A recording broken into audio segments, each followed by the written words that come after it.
भारत माता की, भारत माता की। मंच पर उपस्थित बंगाल प्रदेश भारतीय जनता पार्टी के अध्यक्ष और सम्माननीय सांसद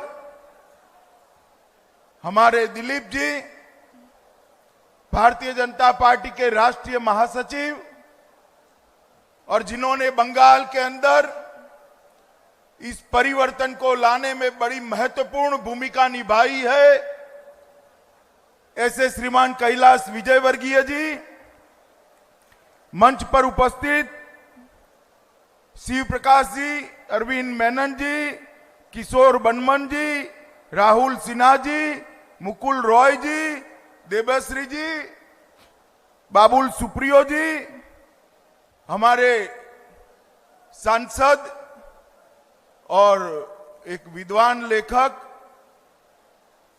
और यहां पर उपस्थित सारे आए हुए कार्यकर्ता भाइयों बहनों, आप सभी को दुर्गा पूजा के मौके पर बहुत बहुत शुभकामनाएं और प्रणाम करता हूं।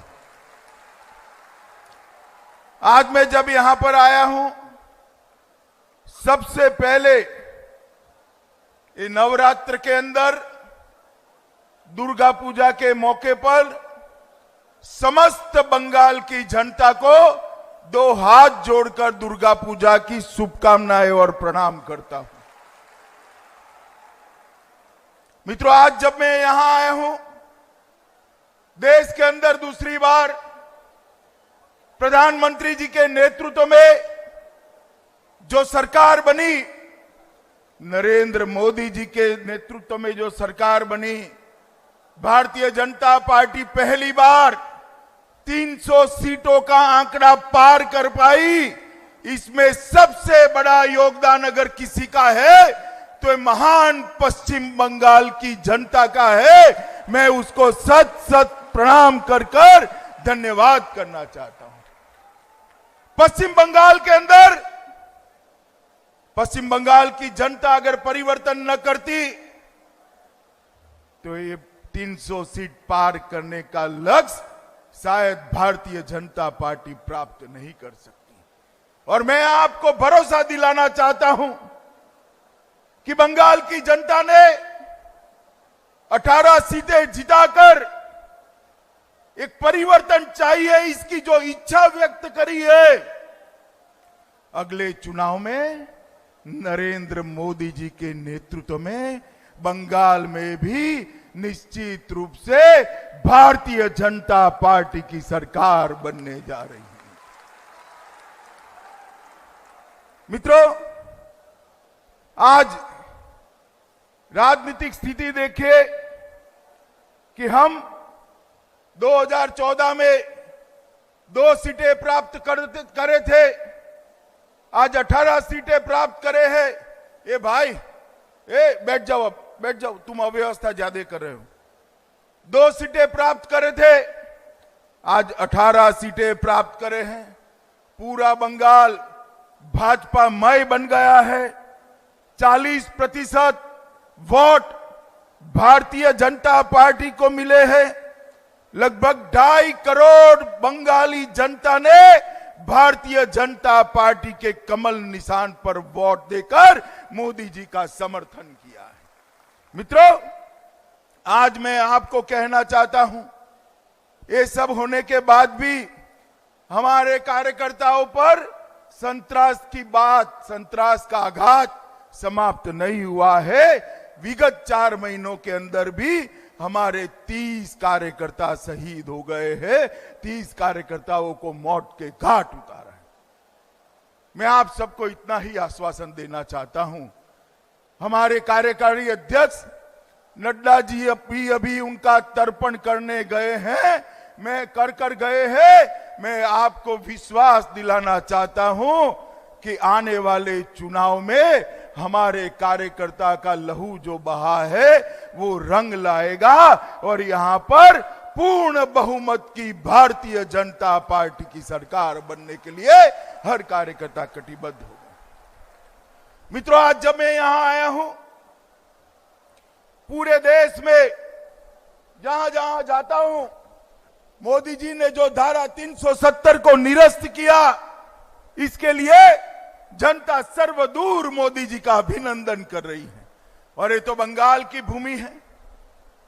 धारा 370 और बंगाल का चोली दामन का रिश्ता रहा है, क्योंकि इसी बंगाल के सपूत डॉक्टर श्यामा प्रसाद मुखर्जी ने कश्मीर की धरती पर नारा लगाया था, एक देश में दो निशान, दो प्रधान, दो निशान, नहीं रहेंगे, नहीं रहेंगे। और मित्रों, ये बंगाल के महान सपूत, भारत माता के महान सपूत डॉक्टर श्यामा प्रसाद मुखर्जी को अरेस्ट किया गया और जेल में उनकी मृत्यु हो गई। ये शंकास्पद मृत्यु, श्यामा प्रसाद जी की शहीदगी, कांग्रेसी सोचते थे कि यहां पर मामला समाप्त हो गया, मगर उनको मालूम नहीं है हम जनसंघ वाले हैं, भाजपा वाले हैं, जिसको पकड़ते हैं इसको छोड़ते नहीं है, छोड़ते नहीं। 73 साल के बाद बंगाल की जनता की कृपा हो गई। आपने 18 सीटें मोदी जी को दे दी।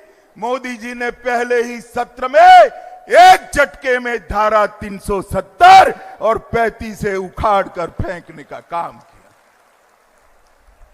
और मित्रों, 73 साल से भारतीय जनता पार्टी का कार्यकर्ता नारा लगाता था, जहां हुए बलिदान मुखर्जी, वो कश्मीर हमारा है, वो कश्मीर हमारा है जो सारे का सारा है।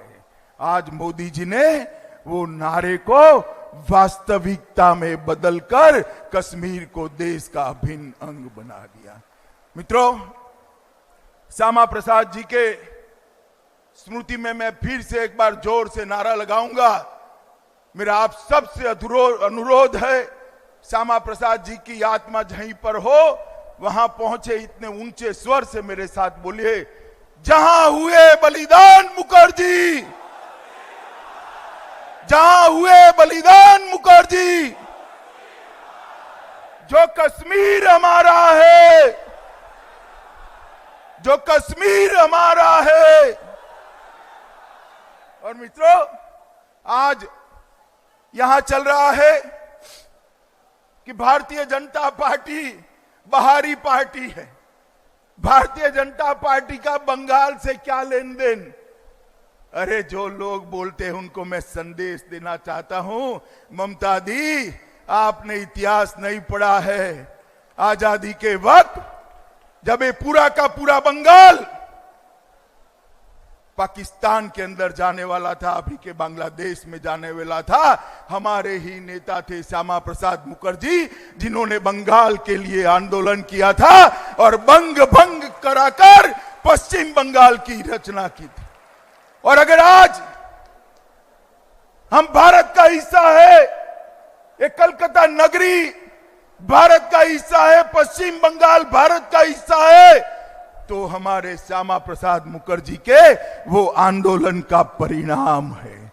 और आप हमें पूछते हो, आप हमें पूछते हो कि आपका बंगाल से क्या रिश्ता है? हमारे पार्टी के पहले अध्यक्ष ही ये बंगाल को बचाने के लिए, बंगाल को बनाने के लिए आंदोलन किए, जिसके कारण आज बंगाल का अस्तित्व है। मित्रों, धारा 370 और 35 से हटे, ये पूरे देश की जनता की इच्छा थी, बंगालियों की इच्छा थी या नहीं थी? बताओ भाई, ऐसे नहीं, जोर से बोलो, थी या नहीं थी? धारा 370 हटनी चाहिए या नहीं हटनी चाहिए? इसको हटाकर मोदी जी ने अच्छा किया, बुरा किया? मगर मैं पूछना चाहता हूं तृणमूल कांग्रेस वालों को, धारा 370 हटी और उस पर मतदान होता था, ये तृणमूल कांग्रेस के सांसद कहां है? इसका हिसाब जरा बंगाल की जनता उनसे पूछे कि भाई आप कहां थे। मैं तो गर्व के साथ कह रहा हूं कि मेरी पार्टी के 18 सांसद और राज्यसभा में बंगाल के सभी सांसद वहां बैठे और मुखर कर 370 को हटाने के लिए वोटिंग किया, जिसका हम सबको गर्व है। मगर बंगाल की जनता ने ममता दी को पूछना चाहिए कि ये कहां थे सांसद आपके। कोई भी उपस्थित नहीं था, ना इधर थे ना उधर थे। मगर हमें संकोच नहीं है, हम मानते हैं कि धारा 370 हटाकर हमने कश्मीर को हमेशा के लिए भारत का अभिन्न अंग बनाने का काम किया है। और मोदी जी ने श्यामा प्रसाद मुखर्जी के बलिदान को सच्ची श्रद्धांजलि देने का काम धारा 370 को हटाकर किया है। मित्रों, अभी अभी बंगाल के अंदर एनआरसी के मामले पर पूरी बंगाल की जनता को गुमराह किया जाता है। मैं आज इस मंच से भारतीय जनता पार्टी की नीति स्पष्ट करने आया हूं। बंगाल की जनता को सच्चाई बताने आया हूं। ममता दी कह रही है कि एनआरसी आते ही लाखों लाखों हिंदू शरणार्थी है, उनको बंगाल, पश्चिम बंगाल छोड़कर जाना पड़ेगा।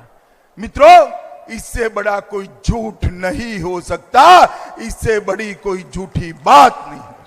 आज मैं सार्वजनिक रूप से बंगाल की जनता को आश्वस्त करने आया हूं, आए हुए सारे शरणार्थी हिंदू, बौद्ध, सिख, जैन, क्रिश्चियन सभी शरणार्थी भाइयों को और विशेषकर हिंदू शरणार्थी भाइयों को आश्वस्त करने आया हूं, क्योंकि उनकी संख्या बहुत बड़ी है। कोई भी हिंदू, सिख, जैन, क्रिश्चियन शरणार्थी जो यहां आए हैं, उसको भारत की सरकार भारत छोड़ने के लिए मजबूर नहीं करने वाली है, मजबूर नहीं कर। ये झूठ जो फैलाया जा रहा है बंगाल की जनता को उकसाने के लिए, मैं आज कहना चाहता हूं कि ऐसे संवेदनशील मामले पर जो लोग अपनी धरती पर वापिस आए हैं, प्रताड़ित होकर आए हैं, संतरास भोग कर आए हैं, इनकी मजाक मत करिए। इनके सांस, इसकी हाय जो है आपको ले डूबेगी, ले डूबेगी। मैं आज कहना चाहता हूं, भारतीय जनता पार्टी की सरकार एनआरसी के पहले सिटीजनशिप अमेंडमेंट बिल लेकर आनी है, सीएबी लेकर आनी है। ये सीएबी क्या है? ये सीएबी का मतलब है भारत के अंदर जितने भी हिंदू, सिख, जैन, बौद्ध, क्रिश्चियन जितने भी हिंदू शरणार्थी आए हैं, वो सभी के सभी को भारत की नागरिकता प्रदान कर दी जाएगी, हमेशा के लिए प्रदान करनी। और मैं आज आपको भरोसा दिलाने आया हूं, जो शरणार्थी भारत में आए हैं, उनको मैं विश्वास दिलाना चाहता हूं कि citizenship amendment bill Narendra Modi सरकार लेकर आने वाली है। और वो आने के बाद मेरे जितना ही अधिकार आपका ये भारत माता की भूमि पर होने वाला है, भूमि पर होने वाला है। एक एक शरणार्थी को देश का प्रधानमंत्री बनने का अधिकार ये भारतीय जनता पार्टी की सरकार देने वाली है। एक एक शरणार्थी को हम मत का अधिकार देने वाले हैं, नागरिक बनाने वाले हैं। मित्रों, मैं आज बंगाल की जनता को कहने आया हूं, जो मगरमच्छ के आंसू बहाते हैं। हम सिटीजनशिप अमेंडमेंट बिल लेकर आए थे राज्यसभा में, यही तृणमूल कांग्रेस के सांसदों ने राज्यसभा चलने नहीं दी, सिटीजनशिप अमेंडमेंट बिल को पारित नहीं करने दिया। और इसके कारण आज जो शरणार्थी भाई आए हैं, चाहे वो मतवा समाज के हो, चाहे वो किसी भी समाज के हो, वो सारे के सारे आज अगर भारत के नागरिक नहीं बन रहे हैं, तो इसका कारण तृणमूल कांग्रेस ने इसका विरोध किया था, वो था। मगर आज स्थितियां बदली है। तृणमूल कांग्रेस कितना भी विरोध करे, सिटीजनशिप अमेंडमेंट बिल पारित होने वाला है और सब शरणार्थियों को भारत का नागरिक बनने का गौरव ये भारतीय जनता पार्टी की सरकार देगी। और जहां तक एनआरसी का सवाल है, दीदी कह रही है कि हम एनआरसी नहीं होने देंगे। मैं आपको कहता हूं कि हिंदुस्तान में एक भी घुसपैठियों को हम रहने नहीं देंगे, चुन चुन कर बाहर निकालेंगे, एक भी घुसपैठियों। यही ममता दीदी जब तृणमूल कांग्रेस में थी, सत्ता में नहीं थी, जब घुसपैठिए कम्युनिस्टों को वोट देते थे, यही ममता दीदी कहती थी घुसपैठियों को निकालो। संसद चलने नहीं दी, अपनी शॉल निकालकर स्पीकर के मुंह पर फेंकी। अब आपको वो वोट दे रहे हैं, आपकी वोट बैंक बन गए हैं, इसलिए आप कह रही हो कि इनको मत निकालो। यहां शरणार्थी भाइयों को उकसा रही हो कि आपको भी जाना पड़ेगा। कोई शरणार्थी को जाने नहीं देंगे, कोई घुसपैठिए को रहने नहीं देंगे। ये दोनों बात निश्चित है, ये दोनों बात तय है। कोई देश इतने करोड़ों घुसपैठियों का बोझ उठाकर नहीं चल सकता। मित्रों, ये सिलसिला रोकना पड़ेगा। आज मैं बंगाल की जनता को कहने आया हूं, तेजी से बंगाल को बदलने का काम हो रहा है। हमने आंख खोलकर देखना पड़ेगा। ये देश को, देश की सुरक्षा को सुनिश्चित करने के लिए हमने ये करना ही पड़ेगा। और ये अगर नहीं करे तो हमें बहुत दूर तक राष्ट्रीय सुरक्षा के मामले में नुकसान उठाना पड़ेगा। और मैं ममता दी को तो सिर्फ 2005, 4 अगस्त 2005 में उनका जो भाषण था उसको ही याद कराना चाहता हूं कि एक बार आंख खोलकर टीवी चलाकर फिर से आपका भाषण देख लो ममता दी, घुसपैठियों के लिए आप क्या कह रही थी और आज क्या कह रही है। राजनीतिक स्वार्थ देश के हित से ऊपर नहीं होना चाहिए। राजनीतिक स्वार्थ बंगाल के हित से ऊपर नहीं होना चाहिए। हम भी राजनीतिक दल चलाते हैं, मगर जब देश का मामला आता है तो कभी हमने भारतीय जनता पार्टी का हित नहीं सोचा, भारत माता का हित सोचने का काम हम लोगों ने किया है, हम लोगों ने किया है। मित्रों, मेरा आप सभी कार्यकर्ताओं को करबद्ध अनुरोध है कि आप सब बंगाल के घर घर में जाइए और जितने भी शरणार्थी भाई बहन हैं वो सभी को आश्वस्त करिए कि आपको कोई कहां निकालने वाला नहीं है। गौरव के साथ आप भारत के नागरिक बनने वाले हो, भारत के सभी अधिकार आपको प्राप्त होने वाले हैं। मित्रों, जिस प्रकार की बंगाल की स्थिति हो गई है वो बेहद चिंताजनक है। एक समय ऐसा था कि उत्कृष्ट से उत्कृष्ट साहित्य रचना कहां होती है तो जवाब आता था बंगाल से। एक समय ऐसा था जहां पूछते थे कि उत्कृष्ट से उत्कृष्ट संगीत कहां पर सुनने को मिलता था तो ये जवाब आता था बंगाल से। एक जमाना था सारे देश में सबसे ज्यादा वैज्ञानिक कहां पर मिलते थे तो मेरे यही बंगाल में मिलते थे। एक जमाना था सारे देश को अगर कोई धार्मिक और आध्यात्मिक चेतना जागरूक करने का मार्गदर्शन हुआ करता था तो मेरे बंगाल से हुआ था। चाहे रामकृष्ण परमहंस हो, चाहे विवेकानंद जी हो, चाहे प्रणवानंद जी हो, चाहे चैतन्य महाप्रभु हो, बड़े बड़े भक्ति आंदोलन यही बंगाल की धरती से पैदा हुए। एक बंगाली साहित्य, बंगाली संगीत, बंगाली धर्म चेतना, साहित्यिक चेतना कहां गया सब? क्या ये करने के लिए हमने कम्युनिस्टों को हटाया था? बंगाल की जनता ने ये दिन देखने के लिए कम्युनिस्टों को हटाया था? क्या स्थिति हुई है बंगाल की? आजादी के वक्त देश का कुल औद्योगिक उत्पादन जो था उसका 27% बंगाल में था। जरा जोर से बोलिए कितने प्रतिशत था? जोर से बोलिए कितने प्रतिशत था? और आज वो उसको 3.3% तक सीमित कर दिए हैं। 27% से 3.3%। इंडस्ट्रियल रोजगार, औद्योगिक रोजगार देश का 28.9% बंगाल देता था। कितना देता था? 30%। कितना? 29%। और आज 4.2% रोजगारी यहां पर बची है। भारत में दवा का कुल उत्पादन 70% बंगाल में होता था, वो आज 6% के नीचे पहुंच गया है। बैंक की डिपॉजिट 22% बंगाल की हुआ करती थी, आज बैंक की डिपॉजिट 22% से घटकर 6.3% हो गई है। क्या हमारी सोनार बांग्ला की कल्पना यही थी भाई? बताओ मुझे, यही कल्पना है सोनार बांग्ला की? जरा जोर से बोलो, यही कल्पना है? हम सोनार बांग्ला फिर से बनाना चाहते हैं या नहीं चाहते हैं? जोर से बोलो, बनाना चाहते हैं या नहीं चाहते हैं? आपने कांग्रेस को मौका दिया, कम्युनिस्टों को मौका दिया, तृणमूल कांग्रेस को मौका दिया, एक मौका भारतीय जनता पार्टी को दे दीजिए, हमें बंगाल को सोनार बांग्ला बनाकर वापस देंगे, सोनार बांग्ला बनाकर वापस। बंगाल की सांस्कृतिक चेतना सिर्फ बंगाल की नहीं, पूरे भारत और विश्व की धरोहर है। बंगाल का साहित्य सिर्फ बंगाल का नहीं, शरद बाबू पूरे भारत का मार्गदर्शन करते हैं, साहित्यिक मार्गदर्शन करते हैं।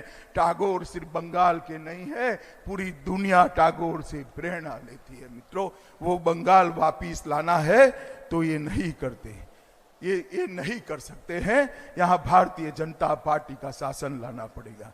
मित्रों, कानून और व्यवस्था, मैं ज्यादा बोलना नहीं चाहता, आप सभी को मालूम है कानून और व्यवस्था की स्थिति क्या होगी। शासन सरकार चलाती है, बंगाल में शासन अव्यवस्था चलाती है। इस स्थिति को परिवर्तित करना पड़ेगा। और मित्रों, सबसे बड़ी बात देखिए, आपने सिर्फ अभी तो 18 सीटें दी है ना? कितनी दी है भैया? 18? ज्यादा ममता दी को दी है ना? दी है नहीं दी है? बताओ भाई। नहीं, ममता दी को ज्यादा दी है, मैं तो बोलूंगा ज्यादा ही दी है। मगर आप परिणाम देखिए, 18 सीट देखने का।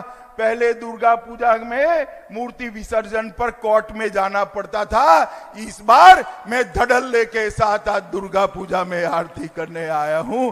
किसी की हिम्मत नहीं है दुर्गा पूजा रोकने की। वसंत पंचमी देख लीजिएगा, किसी की हिम्मत नहीं होगी सरस्वती पूजा को रोकने की, क्योंकि आपने 18 सीटें भारतीय जनता पार्टी को दी। किसी की हिम्मत नहीं होगी रामनवमी पर प्रतिबंध लगाने की, कृष्ण जन्माष्टमी पर प्रतिबंध लगाने की। ये जो सारे हमारे त्योहार पर प्रतिबंध लगाते थे, आपने 18 सीटें दी। मुक्त मन से आप अपने त्योहार बता सकते हो। अब एक बार सरकार बना दो, आपका गौरव पुराने बंगाल जैसे, श्यामा प्रसाद के बंगाल जैसे प्रस्थापित होगा। मित्रों, भ्रष्टाचार, बहुत सारे घोटाले हुए, मैं इसमें जाना नहीं चाहता। नारदा, शारदा, रोजवेली, वकफ की जमीनें बेचना, यहां पर सिंडिकेट राज, ढेर सारे। मगर मैं दो बात जरूर कहना चाहता हूं। बंगाल में इतनी गरीबी है, मोदी जी ने 5 लाख रुपया देश भर के गरीबों के लिए 5 लाख रुपया की सभी स्वास्थ्य सेवाएं आयुष्मान भारत के तहत माफ की हुई। मगर बंगाल में आयुष्मान भारत योजना पहुंचने नहीं देती है ममता दी। तृणमूल कांग्रेस के कार्यकर्ता पोस्टमैन से कार्ड छीन ले हैं। बंगाली आदमी आज गुजरात में है तो उसको अपनी जेब से इलाज कराना पड़ता है। बंगाल का गरीब अपनी मां का इलाज नहीं करा सकता, एक मां गरीब बेटे का इलाज नहीं करा सकती। मुझे बताइए, पूरे देश के गरीब 5 लाख तक की दवाइयां, 5 लाख तक के ऑपरेशन, हॉस्पिटलाइजेशन भारत सरकार के खर्चे से कर रहे हैं। बंगाली जनता का, पश्चिम बंगाल की जनता का अधिकार है या नहीं है? जोर से बोलो, है या नहीं है? मोदी जी लोकप्रिय हो जाए इसके डर से वो यहां पर कार्ड बंटने नहीं देती। ममता दीदी और तृणमूल कांग्रेस की सरकार दोनों को मैं कहना चाहता हूं, आप जितना रोकना है रोक लो। मोदी जी का नेतृत्व न केवल भारत, पूरे विश्व ने स्वीकार कर लिया है, बंगाल ने भी स्वीकार। अभी कुछ न देखा हो तो जरा कैसेट रिवाइंड कर हाउडी मोदी देख लीजिए, आपको मालूम पड़ जाएगा अमेरिका में भी मोदी जी को कितना सम्मान मिला है। मित्रों, किसान सम्मान निधि मोदी जी जो भेज रहे हैं बंगाल के किसानों को नहीं मिल रही। मैं इतना ही कहना चाहता हूं मित्रों, देश को बड़े लंबे समय के बाद एक ऐसा नेता मिला है जो 24 घंटे में से 18 घंटे इस देश की जनता के लिए काम करता है। मैं मोदी जी का पुराना साथी, 22 साल से मोदी जी ने एक भी दिन छुट्टी नहीं ली है, कभी वैकेशन पर नहीं गए हैं। 365 दिन 18 घंटे देश की जनता और भारत माता को ही समर्पित है। मित्रों, ऐसा नेतृत्व तो बार बार नहीं मिलता है। हमें जो ये नेतृत्व मिला है उसका समर्थन पश्चिम बंगाल की जनता करे, ये मैं अपील करने के लिए आया हूं। मित्रों, मुझे बताओ, आने वाले दिनों में एक एक शरणार्थी के घर पर भारतीय जनता पार्टी का कार्यकर्ता जाएगा और समझाएगा कि आपको कुछ नहीं होने वाला है। जरा बोलो जोर से, करोगे क्या? ऊपर वाले नहीं बोलते, करोगे क्या? उनको आश्वस्त करेंगे, सिटीजनशिप अमेंडमेंट बिल समझाएंगे, एक एक घुसपैठिए को निकालने का संकल्प दोहराएंगे, हमारे पश्चिम बंगाल को सोनार बांग्ला बनाएंगे। तो मेरे साथ दोनों हाथ उठाइए, संकल्प की मुट्ठी बींचे और प्रचंड आवाज से बोलिए, भारत माता की, भारत माता की, भारत माता की, वंदे मातरम, वंदे मातरम।